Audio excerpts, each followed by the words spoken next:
Okay, now we want to look at, I've gotten them to have to correct their balance. So I've broken their balance by manipulating the balance line.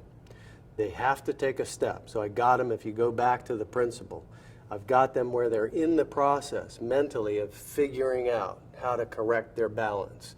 This is autonomic. They're not thinking about this. This is something they can't help. If you're off balance, your body's going to do that for you. It's going to try to figure out how to recover your balance. This is what I call correction. Now, if I allow him to correct, and I don't do anything while he's correcting, well, now he's back in balance, and I kind of have to start the whole thing all over again. So one of the tricks now is timing. When I break his balance, what do I do with that? So here's one thing that we're going to look at. I call this a cutoff. So in other words, if he is trying to correct his balance by moving a foot, how do I cut that correction off? So here are a couple examples of that. So very clinically, we would call this clinically. If I make Brody take a step, okay, as he takes a step with this leg, can I just put a leg there or stomp on his foot where he can't really move it? Okay? He can't really make a correction. Maybe I drag him toward me this way. Oh, there's this foot moving. Right as he wants to move that, oh, see how I put a foot there to kind of cut him off. Okay? So let's look at backward maybe. Now I'm over here. I cause him to have to take a step backward. As he goes to take that step backward, no, I put a foot there where he can't correct. So this is what we're looking for, is many, many different ways to cause a forced correction. That's balance breaking. I've broken his balance.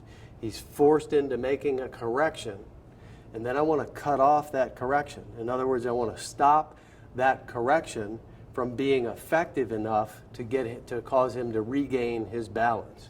So maybe we're in here doing a throw. This is kind of a tricky one. I'm going to use some rotational movement.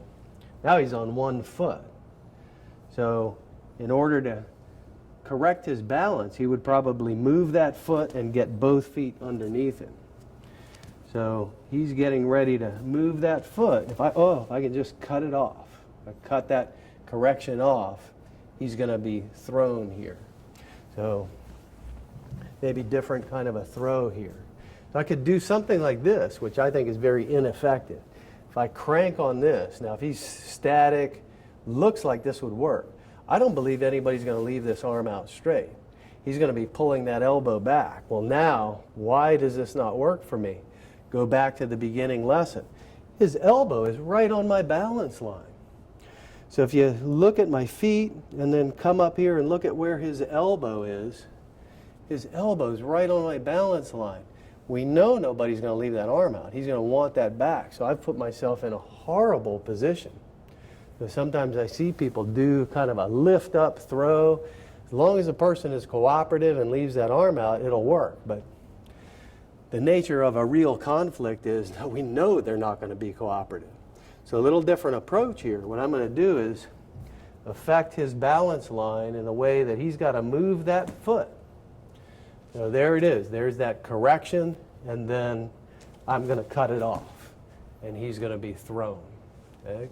So another thing we want you to spend some time studying. How do I create a correction, a forced correction, which is broken balance, and then how do I cut that correction off, make it ineffective?